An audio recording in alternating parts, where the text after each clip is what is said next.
নমস্কার বন্ধুরা, শিবানী কিচেনে আপনাদেরকে স্বাগত।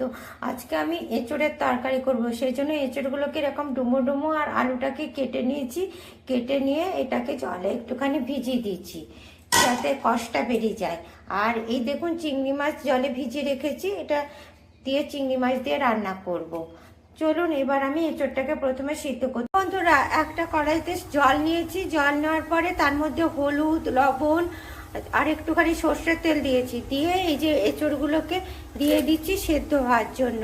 এবার একটা ঢাকা দিয়ে দেবো। বন্ধুরা, এঁচড় চিংড়ি করার জন্য এই চিংড়ি মাছটাকে নুন হলুদ মাখিয়ে নিয়েছি। এটা আমি এবার ভেজে নেব। তেল গরম হয়ে গেছে, এবার ছেড়ে দিচ্ছি। বন্ধুরা, চিংড়ি মাছগুলো ভাজা হয়ে গেছে, এবার এগুলোকে আমি তুলে নিচ্ছি। এই দেখুন বন্ধুরা, এঁচড় চিংড়ি করার জন্য তেলের মধ্যে একটুখানি তেজপাতা, গরম মশলা, পেঁয়াজ আর চিনি দিয়ে পেঁয়াজটাকে ভেজে নিচ্ছি।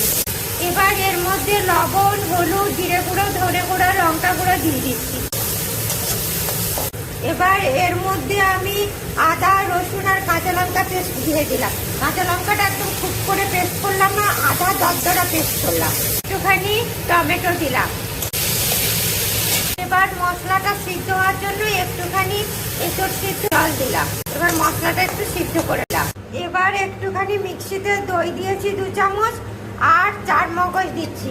এইটা এবার ঘুরিয়ে নিয়ে এঁচড়ের তরকারিতে দেব। মশলাটাতে তেল বেরিয়ে এসছে, এবার 4 মগজ বাটা দইটা দিয়ে দিলাম। এঁচড়ের মশলাটা হয়ে গেছে, আর এর মধ্যে আমি চিংড়ি মাছগুলো দিয়ে দিচ্ছি। এই দেখুন, মশলাটা পুরো কষা হয়ে গেছে। এবার এই এঁচড় সিদ্ধটা এর মধ্যে দিয়ে দিচ্ছি। দিয়ে একটুখানি ঢাকা দিয়ে দেবো। এই দেখুন বন্ধুরা, কষা হয়ে গেছিল। এঁচড়টাতে একটু জল দিয়ে দিয়েছি। আর এর মধ্যে একটুখানি আটা গুলে দিয়ে দিলাম। এটা খেতে দিলে খুব টেস্টি হয় আর এঁচড়টা খুব ভালো লাগে খেতে। এবার এর মধ্যে একটুখানি এই দেখুন গাওয়া ঘি দিয়ে দিচ্ছি। এই দেখুন বন্ধুরা, আমার এঁচড়ের তরকারি হয়ে গেল। এবার এটাকে আমি নামিয়ে নেব।